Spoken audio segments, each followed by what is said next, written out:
The rain poured relentlessly over Torrance that afternoon, turning the world into a blurred, gray watercolor. The downpour softened the glow of traffic lights into flickering, ghostly shapes, and the steady rhythm of raindrops drumming against windows filled the air with a restless murmur. I hadn't intended to come home so early.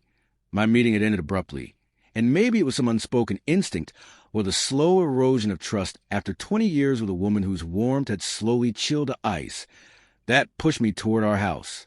As I gently nudged open the front door, its familiar creak was swallowed by the storm's roar.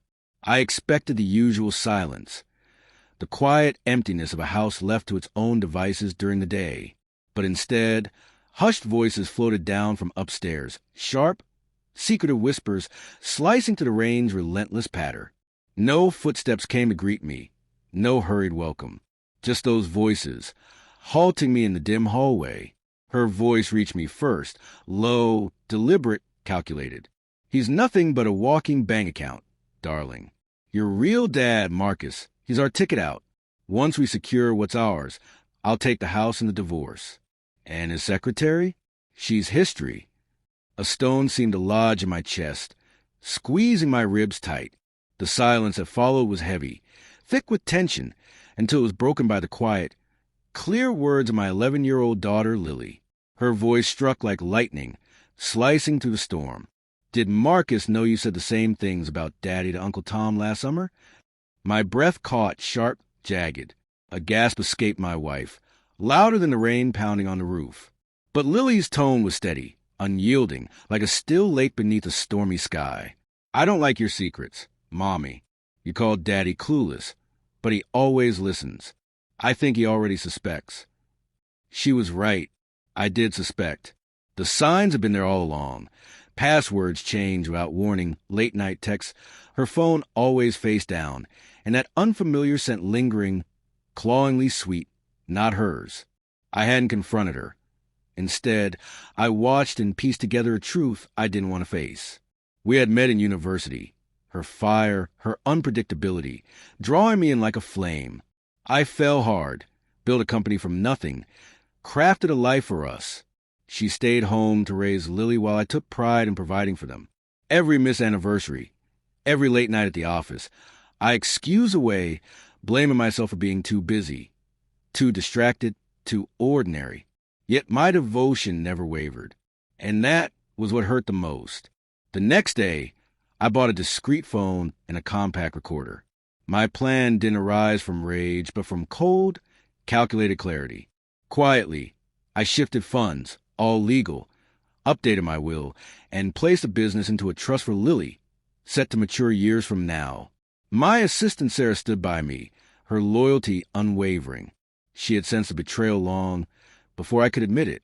A private investigator confirmed my worst fears about Marcus. All charm and no backbone, with a trail of unpaid debts and a DUI that would raise any judge's eyebrows. I gathered evidence. Audio recordings, videos, bank statements, even deleted messages she thought were lost forever, all meticulously recovered and safely stored in triplicate. I played the part perfectly, smiling, kissing her goodnight, feigning ignorance on our anniversary while she smirked, convinced I was too dull to notice. I let her believe she was untouchable. When she finally served me divorce papers, she did it in front of Lily, as if it were a rehearsed performance. "Don't worry, sweetie," she cooed, stroking Lily's hair gently. "Mommy and Marcus will take care of you now." Lily's eyes met mine, wide and searching. I gave a subtle nod, and we walked into the courtroom. The air there was thick with tension. My wife played her role flawlessly, tears streaming, voice trembling, hands delicate and shaking. She painted me as neglectful, unfaithful with Sarah, even cruel. Then my attorney rose, methodically presenting evidence labeled through Z. Photographs, recordings, sworn statements, Marcus' financial records, texts to other women promising the world while betraying her. Lily's recorded testimony was last. Her voice was steady, unflinching, laying bare the truth with heartbreaking honesty. The judge called for a break. My wife's facade crumbled instantly. She turned on Marcus, whispering accusations like poison. "You promised we'd come out on top," she spat. He slipped away without a word. The ruling came swiftly. Full custody to me, the house awarded to me, no spousal support. Her attempt at fraud was noted in the record. As the courtroom emptied, Sarah handed me Lily's stuffed rabbit, the one my wife had packed to take before the verdict. It still carried the faint scent of our home. In the quiet of the car, Lily broke the silence. Did Mommy ever really love you? I stared through the windshield at the clearing storm, sunlight slicing through the clouds like a blade. I think she loved what I could give her, not who I was. Lily nodded, then said softly, I'm glad you listened, even when you stayed quiet.